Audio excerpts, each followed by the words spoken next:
Near-death experiences, or NDEs, are phenomena that transcend cultural and religious boundaries, offering a glimpse into what might lie beyond this life. Such experiences have been reported for centuries, with individuals claiming to have ventured to realms unseen by the living under various circumstances. Today, we look into a particularly stirring account of an NDE that challenges common religious beliefs and perceptions of the afterlife.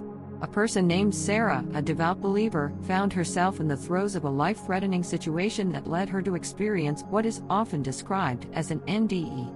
Sarah's background as a committed member of her faith meant that her experience would shake the very foundations of her understanding and beliefs. Sarah had always lived a life anchored in her faith. Attending church was part of her weekly routine, and she participated in various religious activities, feeling a deep connection with her spiritual teachings. But nothing could have prepared her for what she would encounter during a moment where her life hung in the balance.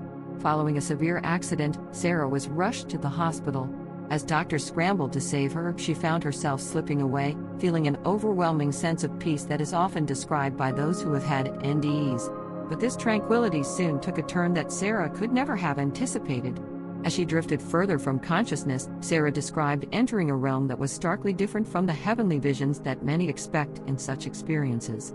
Instead of a reassuring light or the presence of benevolent figures, she found herself in a landscape that was unsettling and disturbing. This vision was contrary to everything Sarah had learned and believed in. It was a place of despair which, to her dismay, was populated by figures she somehow recognized as fellow believers, individuals who had professed their faith alongside her in life. The shock of seeing a place traditionally associated with eternal damnation, especially populated by those she believed to be righteous and devout, was profound. Sarah was faced with a reality that contradicted the fundamental teachings of her faith. The experience was not just a visual encounter, it was accompanied by a powerful message. The warning was clear: the criteria for salvation and damnation, as understood in her earthly existence, were somehow flawed or misunderstood. The initial moments of Sarah's NDE were filled with the common markers of peace and detachment reported by many who have faced similar experiences. This peaceful feeling, however, was abruptly replaced by confusion and horror as the setting changed to one of darkness and despair. The emotional impact of such a transition was immense. Sarah, who had always found comfort in her beliefs, was now confronted with a scenario that challenged everything she stood for. The vision was not just a passive scene, it was interactive and intense.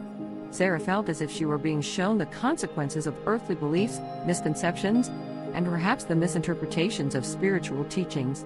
The message seemed to critique the very essence of what many hold to be the path to salvation. It suggested a deeper, more profound understanding of one's spirituality and actions was necessary. This part of Sarah's journey through her NDE brings us to a critical juncture in understanding such phenomena. The implications of her vision reach far beyond her personal faith, prompting questions about the nature of morality, the afterlife, and the divine justice system as interpreted by different faiths. After what seemed like an eternity, Sarah felt a sudden pull back to the realm of the living. As she regained consciousness in the hospital, the stark, clean lights of the emergency room replaced the dark visions of her NDE. The transition from one reality to another was abrupt and disorienting. Sarah's return to life brought with it not just physical healing but a deep, unsettling mixture of emotions. The images and messages from her NDE were vivid in her mind, challenging her to reassess everything she believed. In the days that followed, Sarah grappled with her experience.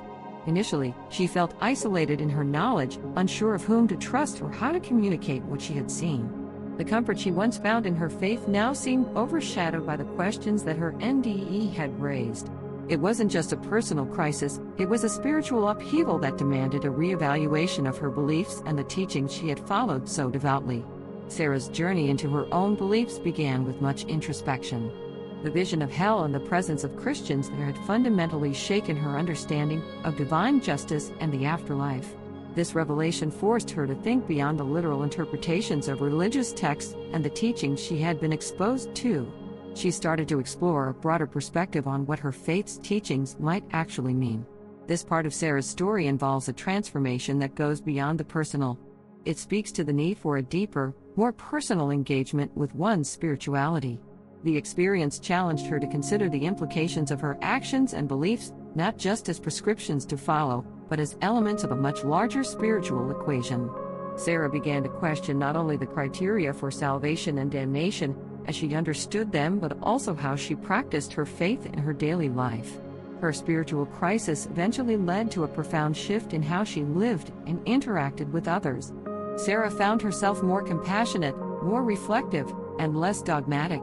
She realized that spirituality was not just about following a set of rules, but about the deeper implications of those rules on her soul and the souls of others around her. In exploring these themes, Sarah's story does more than recount an NDE. It invites us to reflect on the complex nature of faith, the interpretations of spiritual teachings, and the personal meanings we derive from them.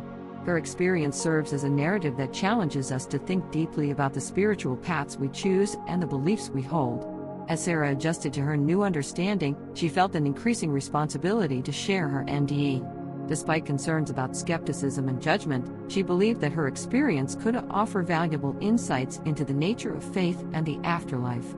This decision was not made lightly. Sarah was aware that her revelations might be unsettling for some and controversial for others. Yet, she felt that the potential benefits of a broader dialogue on these subjects outweighed her personal risks. Sarah started by discussing her experience in small, intimate settings with close friends. The reactions were mixed, ranging from disbelief to profound curiosity. Over time, as she gained confidence, Sarah expanded her audience, speaking at various forums and participating in discussions that addressed spiritual experiences and their impact on personal beliefs. Her story gradually gained attention, prompting others to reflect on and discuss the complexities. Sarah's story began to resonate beyond her immediate circle, eventually reaching a wider audience that included theologians and leaders within her faith network. Her NDE sparked discussions on several fronts, challenging the conventional teachings about hell and the criteria for salvation.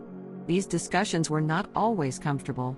They pushed individuals and groups to examine their beliefs and the doctrines that shape these beliefs. The implications of Sarah's NDE were particularly significant for faith networks.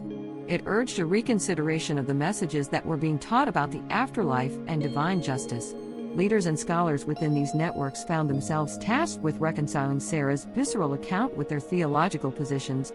Some saw it as a call to return to more compassionate, inclusive practices, while others debated the validity of her experience against traditional scriptures. This discourse served as a catalyst for broader theological reflection. It encouraged an exploration into how religious teachings are interpreted and how they impact the lives of followers. Sarah's experience suggested that the spiritual journey might be more personal and complex than traditional teachings suggest. It highlighted the importance of empathy, understanding, and personal growth in spiritual discourse. By sharing her experience, Sarah not only transformed her own spiritual path but also influenced the spiritual journeys of others. Her story opened up a space for dialogue and reflection, allowing people to consider deeper and perhaps more inclusive interpretations of their faith practices. This ongoing dialogue is a testament to the power of personal experience and its ability to challenge and expand our understanding of the divine. While Sarah's account began influencing many within her group, it also encountered skepticism from both secular and religious audiences. Critics often pointed to the psychological and physiological explanations for NDEs, suggesting that such experiences could be the result of brain activity in critical situations. Scientists and skeptics argued that the visions of hell or any other afterlife scenario might simply be manifestations of the brain's response to extreme stress or trauma. This skepticism was not without its merits. It brought to the fore the importance of scientific inquiry into spiritual experiences.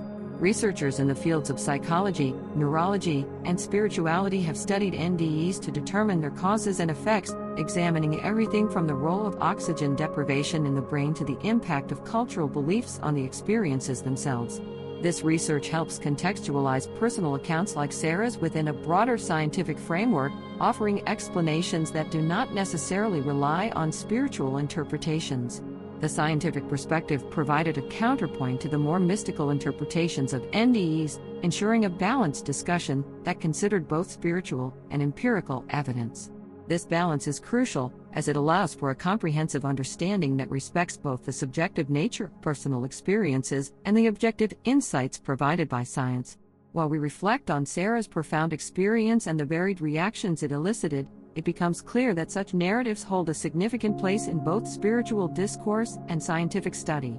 Her story serves as a poignant reminder of the mysteries that still surround human consciousness and the afterlife, mysteries that neither science nor religion can definitively explain.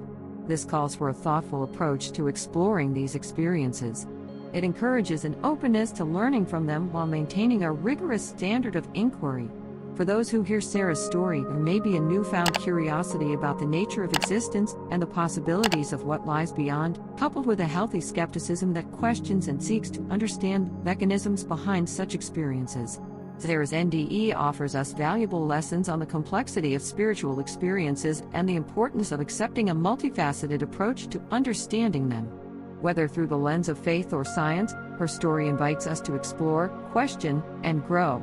It challenges us to expand our perspectives and consider more inclusive views of what the afterlife might entail, prompting ongoing dialogue and exploration that enriches our collective understanding of human experiences and the vast unknown. By engaging with these stories, we not only broaden our horizons but also foster a deeper sense of connection and empathy among those with differing views, which is essential in our continuous quest for truth and understanding in a world brimming with diverse beliefs and experiences.